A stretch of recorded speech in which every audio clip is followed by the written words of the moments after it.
Amsterdam vaqtida Habib odatdagidek xotirjam uslubda chiqib, raqibini turtib yubordi. Bu Habib uchun noodatiy hol edi, ammo ko'rinib turibdiki, braziliyalik jangchi haqiqatdan ham hurmatsizlik qilgan va Habib bunga bevosita javob qaytardi. Ko'pchilik bu harakatni keskin deb baholaydi, lekin Habib uchun bu chegaradan o'tgan raqibni o'z o'rniga qo'yish edi. Ammo eng asosiysi bu oktagonga bo'lib o'tdi.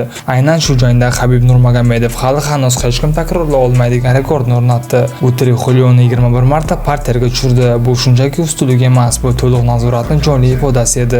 Odatda jangchilar ochkolar, nokaut yoki taslim bo'lish orqali g'alaba qozonishadi. Ammo Habib bu jangda faqat va faqat zarba bilan emas, balki taktik takedown bilan ham g'alaba qozondi. U raqibini oktagonning har bir burchagiga uloqtirdi. Braziliyalik jangchi jang davomida hakamga shikoyat qildi, u haddidan oshyapti deb. Ammo tomoshabinlarning javobi aniq edi. Sen qanday shikoyat qilishing mumkin agarda seni har bir santimetr bo'ylab otib yurgan bo'lsa?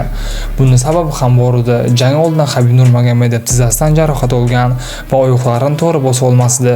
Raqib Trikulio esa raqibning ustidan kulgan.